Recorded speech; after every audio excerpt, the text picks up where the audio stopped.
He's shy. Yeah, hold on. Because I'm at Foley's. Oh, wow. Look at that. That's nice. Yeah, I know exactly where you are, too.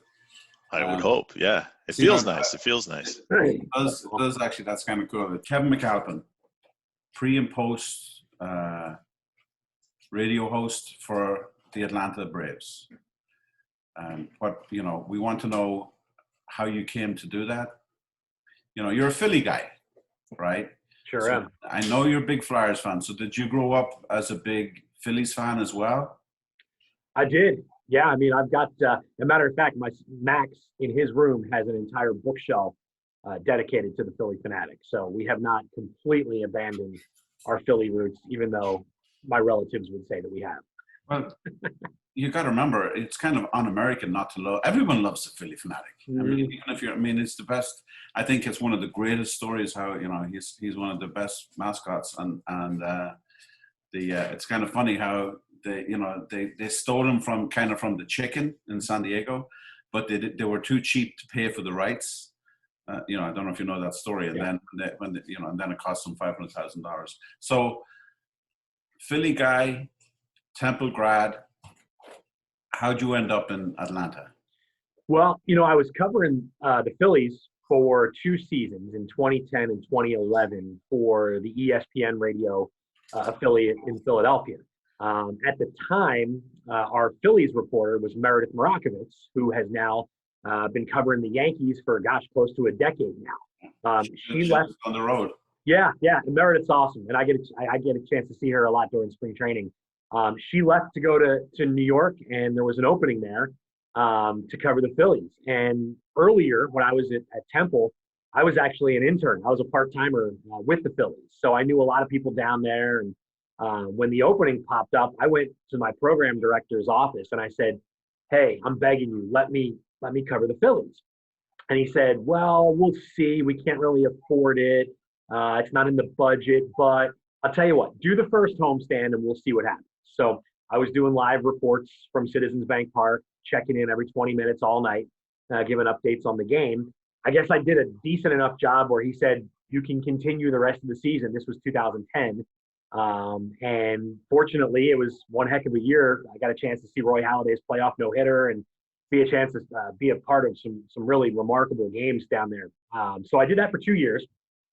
And part of what I was doing along the way was sending sound as a stringer back to Atlanta for the Braves radio network. It was a little part-time gig. They needed somebody. They didn't have anybody on the road. So in the off season after the 2011 season, this job opening pops up: Atlanta Braves radio network, radio reporter, full-time, travel with the team, be at spring training, do all 162 home and road. And I was like, well, wait a minute, I kind of I'm on their payroll already. I already sort of work for them as it is. So applied for the job. There was about 850 people that applied for the job. And for some reason or another, they decided to pick me as one of the 10 finalists, then one of the 2 finalists. They flew me down to Atlanta. And very, very long story short, after about 5 or 6 interviews, I got the job. So there I was. It was Martin Luther King Day of 2012. My wedding was coming up in May of that year in New Jersey. Everything was scheduled back home. And here I am picking up and moving to Atlanta with my fiance at the time, still living outside of Philadelphia. Poor lady packed up our apartment, packed up all of our belongings all by herself. I took a week off, came back, got married, and then she moved to Atlanta with me, and we've been here ever since. So that's a very Cliff's Notes version of how we ended up here.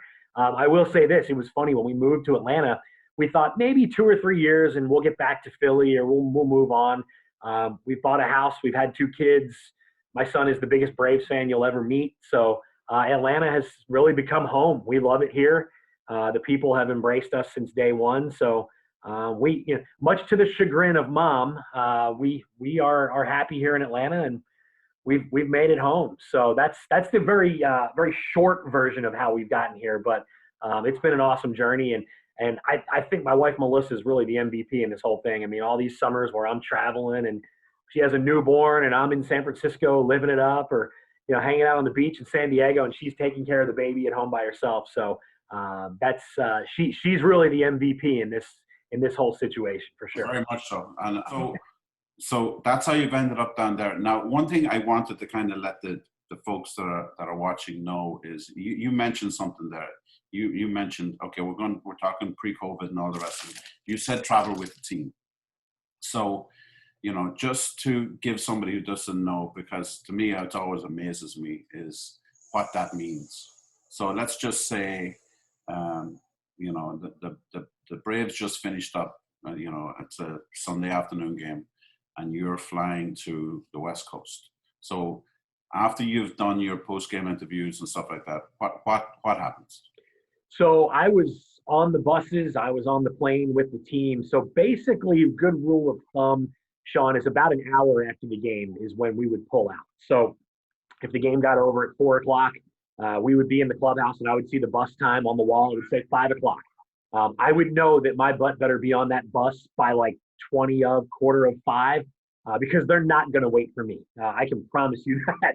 There's no way they're going to hold up anything if I'm still working. So I had to be pretty quick on getaway days. But if we were leaving Atlanta, we would get on the bus, go down to Hartsfield-Jackson Airport here in Atlanta, go in the side gate, the little special side gate. The bus would pull right up next to the plane. We would all get our security clearance and get up the steps, and that last person on, shut the door, and we're gone. While we're doing that, the equipment guys are loading all the equipment for the players and the support staff, and the broadcasting equipment's getting on the plane as well. So it was, I'll tell you this much, it's the way to travel. I would get in my seat. The flight attendants would get to know your drink of choice. So I always had a couple of Tito's and cranberries sitting there for me when I would get to my seat. Me literally being the least important person in the entire traveling party. And I told them that many times. But it was great. They treated us all the same. Great food, have a couple cocktails. We're going to the West Coast. It was probably more than a couple cocktails, but you get the drift, if you know what I mean. Get there, wherever we are. We land in San Francisco, walk down the steps, get on the bus, get to the hotel. We walk in the lobby, and there's a big table with all of our keys sitting on it. You grab your envelope with your name on it. I would usually have enough time to go up to my room, take my backpack off, maybe take my sport coat off, check in with the wife, and then the bags are showing up off of the equipment truck. So when I say it's the way to travel, believe me, it is the way to do it. So much so that I forget where we were. We were leaving somewhere on the road once, and there might have been a weather delay, and there was probably 15, 20 planes lined up. And our pilot somehow managed to go on another taxiway, go around all the people that were waiting, and we took off in front of all of them. So I tell people this all the time. If you're ever in a long line waiting to take off and you see a plane go past you, it's probably a team or somebody that got some special clearance to go ahead of you. So our Delta liaison would work hard to make sure we didn't have to wait 15, 20, 30 planes to take off. So believe me, if you can't fly with the president, because that seems like to be the ultimate way to travel, flying with a big league ball club is probably one step below that. It's definitely we were definitely spoiled over the years. we try not to be political here at the Crack in the Bat, but it would be a lot easier to travel with this president possibly than the last president. We actually, one of our customers of Foley's travels on Air Force One, and he said the weird thing was that every TV was on HGTV, so which I thought was quite interesting. So now do you have an assigned seat? I mean, is there interaction on the plane or? You know what? There is. We're typically in the back of the plane, which, look, I've told them you could sit me in the front, the back, put me underneath with the luggage, wherever it is. As long as I'm on the charter, I'm happy with it. But yeah, there's interaction for sure. You know, a lot of times guys will come to the back to use the restroom or grab something to eat. And it's not like you have to put your blinders on and can't talk to the guys. Matter of fact, 2012, my first year, we all know was Chipper's last year in the big leagues.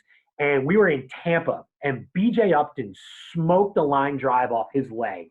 And we were taking off like 2 days later. And Chipper came up to where – this is before we had the different planes. So we were actually in the middle at the time.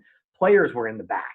And Chipper came up to me, Chip Carey, Don Sutton, all of the broadcasters right in the middle. And he pulled the leg of his pants up to show us this – I mean, it was like 17 different colors that his leg had turned. If you want to see it, just Google it.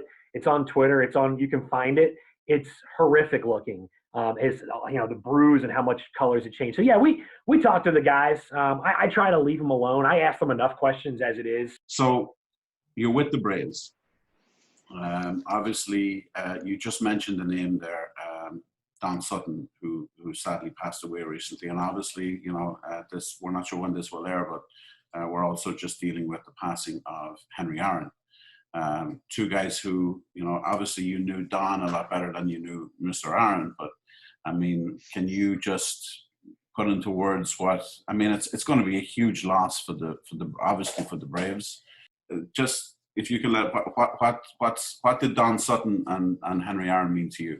Well, I'll throw Phil Niekro in there as well. I mean, it's been a rough start to 2021 for the Braves. I mean, three titans of the game that we have lost. And man, you could go back to April of last year. I think it's 10 Hall of Famers, if I'm not mistaken, that we've lost. It's been really, really a rough go. I'll say this for Don. I knew him the best out of the three working with him. I sat right behind him on the charter. I learned a lot about pitching. I mean, obviously, how could you not with a resource like that? I told this story a few days ago on the air here in Atlanta. If there's one thing that Don hated more than anything in this world, it was whoever that guy or gal was that came up with the 100 pitch number for starting pitchers. And he would say it on the game broadcast. He'd go, well, he's at 95 pitches. He's about to turn into a pumpkin. You better get him out of the game, Boy, that was one thing that really chapped him. But, I mean, Don was so great to the crew, all of us. We'd go out on the road. We'd go out to dinner. And one of our part-time producers was telling this story. He said, he took us to dinner and went to a steakhouse, and I ordered the small one. And Don's like, you better order the bigger one. I'm taking care of this. And you know what? Order one to go so you'll have one for tomorrow as well. I mean, Don just always wanted to take care of the crew, make sure he knew that they were always appreciated. So learning the game and learning the pitching side of things from Don was invaluable. And then for Hank, I only bumped into Hank probably in 9 years on the job. I bumped into him probably 5 times tops. We didn't see him a lot at the ballpark, but man, when he came around, it was like, I mean, for me, I was on cloud 9. I mean, there's this aura around a guy like Hank, and you feel that when you're around Hall of Famers and certain guys, but there was just something different about Hank. And the first time I interviewed him, I went up to him, and he was at spring training in 2014, introduced myself, and I said, hey, can I grab 5 minutes with you, maybe in 15 or 20 minutes? Because my thinking is, I don't know what the heck I'm going to ask Hank Aaron. How do you start an interview with a guy that's been interviewed a billion times without asking, hey, how cool was it to pass Babe Ruth, or what is it like to whatever? I had no idea what to ask him. And he looked at me, and he tapped the bench next to where he was sitting and said, have a seat, son. And I started shaking because here I'm on the spot, right? I have no idea. I said this on Friday on the air here in Atlanta when we found out he passed away. It's an interview that I'll never remember because I have no idea what I asked him, but I'll also never forget it because he was so kind. He was such a gentleman, so giving of his time, just sitting there. And our buddy Paul Berg literally just happened to be walking by and saw it and snapped that picture I put on Twitter the other day. And if I didn't have that, I wouldn't even have a picture to document it. So I'll tell my kids and my grandkids and maybe my great grandkids, who knows how long I'll be around, but all the stories you've heard of Hank are true. And for as tremendous of a ball player and a humanitarian as he was just such a better person. And it's a loss not only for folks here in Atlanta, for fans of the Braves, but I mean for baseball fans, for people around the world. I mean, it's a big time void losing Hank. And with all these guys, no one's going to live forever. You sort of brace for the day when the news comes out that they have passed, but it didn't make it any easier. And when I got that text Friday morning from a good friend of mine who found out before I did, all it said was, "Oh my God, now Hank." And it's just, it hits you like a ton of bricks. So for the fact that I only got a chance to be around him a few times, it's quite an amazing impression. And again, like I said, he's someone that we'll never ever forget. And I just appreciate him being so willing to give his time to others. Like I said, I'm the least important person that he dealt with that day. And I mean, he made you feel like like you were the most important person in the room. So for all those guys, same with Nuxie. Goofy, funny. There's only one Phil Necro, and again, a guy who was very good with the fans. You'd always see him at spring training helping out the pitchers. It's Braves country's been hit pretty hard here these last few weeks. Yeah. Couple of other things we'd like to cover. Obviously, through the coming interviews, we're going to get to know a lot more about you. By the way, I do like your sweatshirt. And there was a time when I used to wear sweatshirts. I do have some of their T-shirts. The T-shirts are great. People don't realize them unless you're baseball, But so over your shoulder, I see a picture of you and my cousin, Mr. Scully. No, not that one. The other one. There we go. And I do remember that you did a series which I thought was very, very aptly or funnily named, where it was people who wanted to have their picture taken with Kevin. Mm-hmm. So obviously that's a pretty good one. So on that vein, on those pictures, was there anyone who said no? Not that I'm aware of, no. I'm trying to, you got me on this. I'm trying to think now. There's been a few people that I've been too scared to ask, but I don't think that anybody has said no to this point. Who are you too scared to ask? You know what? I was too scared. We were in San Francisco, and it was like a rare occasion that Willie Mays was in the building, and I was like, no, I can't. I mean, as much as I wanted to, he was surrounded by a bunch of folks, so I couldn't really do that one. Who else? So wait, what's your pitch? It's just, do you want to just take a photo with me? And that's it? Okay. I try to go over and talk to him, and it's on my Facebook page. Is instead of people saying that, hey, this is people that I got pictures with. It's it's sort of the vice versa. Hey, right, they got a picture with me. So I don't think there's been anybody that I've really. Like I said, there's been a few that I've sort of chickened out on, but nobody that I can actually remember has completely shot me down to this point. So another question: all of these people you've met, and a lot of times when you're meeting someone for the first time, and you've heard, oh, so and so is a great guy, or you've heard so and so is an ass, but then I've always said, I value people's opinions, but anyone can have a bad day, my question for you is, and the course of having to interview people, and there's a reason for me asking this question, because I'll tell you mine after we hear yours. Have you ever had to interview someone or gone up to somebody who all you'd ever heard about this guy was bad, but yet you came off and had a tremendous experience? Yeah, I'll give you one former and one current. And the current one, it's really not fair because it's from my friends back home. The former is Reggie Jackson. I had heard hey, stay clear of Reggie. He's kind of tough to deal with sometimes. We were in Steinbrenner Field 2 spring trainings ago. I was having lunch in the little dining room down there before the Braves played the Yankees on a spring training game. And Reggie went walking by in uniform. And I was like, holy cow, it's Reggie Jackson. So Ben Ingram, who is on the broadcast with us, he's like, come on, we got to go say hi to him. And we walked up to him, and he was talking to somebody, and we waited for him to be done. And, he looked over at us, saw us standing there, and we just said, hey, Mr. Jackson, he said, I'm Ben Ingram. This is Kevin McAlpin with Braves Radio. And he goes, are you the 2 guys I heard calling the game yesterday? And we were like, well, we called the game yesterday because I do a handful of spring training games. And he goes, I was in the car listening to Sirius, and I found the Braves, and I was listening. You 2 guys did a great job together. And I'm thinking, holy cow, I've been told, stay away from Reggie, don't, and here he is complimenting us on the job we did calling the game. And I'm like, this is unbelievable. So we got a picture with him. We talked to him. I didn't have a ball to get signed at the time, which I'm still kicking myself over. I always keep one in my bag at spring training because we would bump into guys like Al Kaline or, whoever it might be. You never knew who you were going to see playing the Yankees.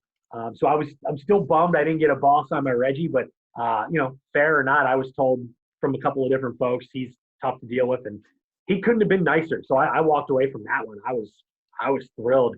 The one, and again, this is for my friends back in Philadelphia. When he was with the Nationals, they all hated Bryce Harper. He's a jerk, he's rude, he's pompous, he's arrogant. I went up and talked to him, and he could not have been better. He was a great interview, very insightful, had all the time in the world. We were doing something at the time on Chipper, as a matter of fact.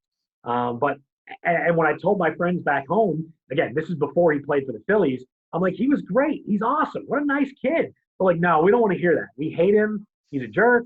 He's full of himself. We don't want to hear that he's cool. I'm like, well, he's cool. So, again, some of these guys I think get a bad rep for one reason or another. I have no idea why. A lot of times it's the money, but Harper, it's the money. I mean, I met Harper came to Foley's when he was 17, with his dad.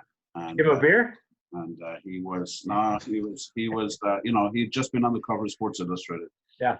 And the only thing that I didn't, I won't say didn't care for, but he's 17. He signed the baseball for me, and he put a biblical quote on it. I'm like, come on, you don't need to do that. But the weird thing was, his father pulled me to one side and said, Shaun, I want you to talk to Bryce. I'm thinking, how am I going to talk to Bryce about? I'm like, I said, no. He said, look, he says, you see all these players. You see how, he said, you've met a lot of guys who've ruined their careers. He's like, what advice would you give to Bryce? And I'm like, well, I'm hardly going to tell him to stay away from those like pitches down and in. But, he had just signed, the one thing is he had just that week signed with Scott Boras. And I just said to him, I said, listen, you've got a lot of people surrounding you telling you what you want to do. I said, the only piece of advice I'm going to give to you is to listen to your parents. I mean, his father was a steel worker in Vegas. But the reason why I ask you is, now, for me, the current player, I don't know if he's current because I don't know if he's signed, was John Lester. Because he came to Foley's, and all you'd ever heard about Lester's a dick, Lester doesn't like that, I mean, he went to the other extreme. It's one of the few times where I've left Foley's, and I left Foley's at 3:00 in the morning, and I left him there. I was just like, I've had 4 hours with John Lester. That's, and the weird thing was his wife, it was his wife's birthday, and his wife and his mom were with him. Was after the writers' dinner, and they left him there. And he sat and he talked to whoever was willing to talk to, and it was like, wow. My Reggie story, I always tell people my first interaction with baseball was, I was a young kid, 7 or 8, and growing up in Ireland, and some of my parents' friends here sent home a Reggie Jackson t-shirt. And I mean, I had no idea. I mean, black guy called Jackson. I thought he was one of the Jackson 5. I didn't know any better. But I ran into him in Trenton because he has that contract. And my kids with me, and Ryan and I were very small at the time. And Ryan was about 9 and getting into baseball. And we were basically told to hide because Reggie was there and everything was, the kids were only there because they wanted to see the dog, Chase. And so we're hiding, and then one of the kids says, "Daddy, I got to go to the bathroom." So I bring the two of them up, and we run right slap bang into him. And I'm like, Mr. Jack. And I had met him a couple of times because he would bristle about, the other story about when I took Ryan to to Old Timers Day. He was like 6, and the guy we were with says, "Ryan, why don't you go down and see if you can get, your glove signed?" So Ryan came back after like 40 minutes. He said, "Daddy, there's only some old guy called Reggie signing stuff." So, and Reggie had heard the story. So Reggie says, "Oh, is this the kid that didn't know who I am?" And Ryan's like, "No, Daddy, I'm so embarrassed. Daddy, give me a baseball. Give me a baseball." So I give him a baseball. And he says, "Mr. Jackson, could you sign my baseball for me?" So as he's signing it, Ryan says, "Mr. Jackson, I loved your last movie." And with that, Reggie stared at him like Reggie could stare. And I was like, "Jesus, don't tell me he thinks he's Samuel L. Jackson." And I was like, and then Ryan says, "Yeah," he said, you were great in bench warmers. I was like, thankfully I've been in it. But the reason why I asked you a question is the other one that surprised the hell out of me is the guy that's over your shoulder underneath my cousin, and that's Roger Clemens. Yeah. We did an event with Roger at Foley's, and I mean, when it's at Foley's, obviously they're in my house, so it's like, you're not, if you want to be a dick, fine, but you're in my house. So it's like, oh my God, he couldn't have been nicer.